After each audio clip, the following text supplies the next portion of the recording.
Hello, souls. I want to talk about today how the proper way to understand the Bible. You know, I think the Bible is very, very deep, a very deep book. In other words, like pure truth.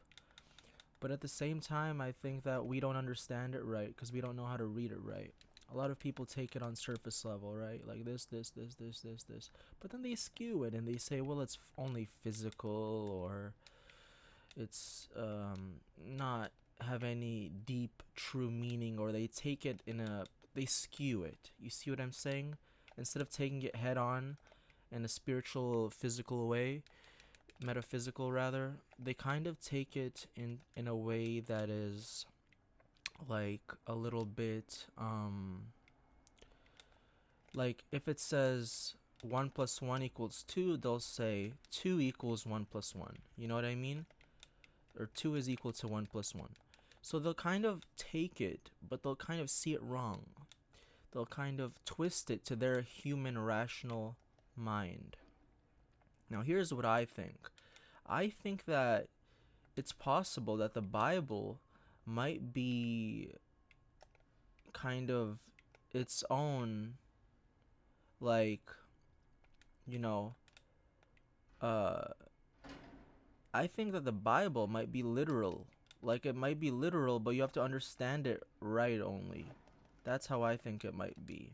So, what I mean is that when it talks about, let's say, the moment you die, or rather, the way it's worded is that the moment you eat from the tree of knowledge of good and evil is you will physically die, right? Genesis 2:17. I think that it's true. I think the day we physically die, the moment you physically die, is the actual moment that your soul has eaten from the tree of knowledge of good and evil.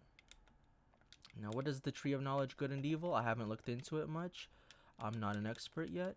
It could be, well, I have to study the other scriptures around it. But if the Bible is truly something special and holy and true, don't you think that they would have made it literal and without as much confusion as possible? So what I'm saying is that it seems as though people take the Bible and they try to skew it to get some certain deviated message. I think reality is mystical. I think reality is special and mystical and weird and all this stuff, strange to us, at least right now. So who's to say that it's not that way? So a little bit more about that. The man created the man from the dust of the ground, which means, to me nowadays, that means um, physically the conception of a man and a woman makes another child.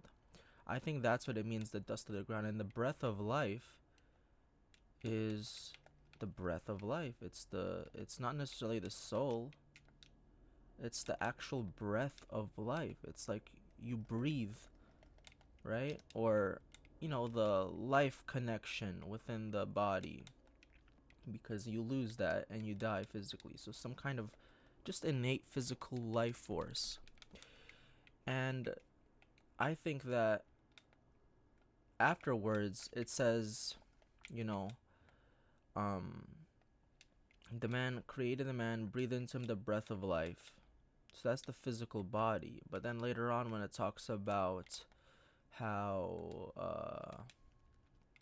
the you know Adam and Eve and all this stuff, I think the Bible speaks of all this stuff very literally. We just need to take it more literally. We need to discover what is the tree of knowledge of good and evil. You know, we need to discover what it is, and I think the Bible is actually chronologically written.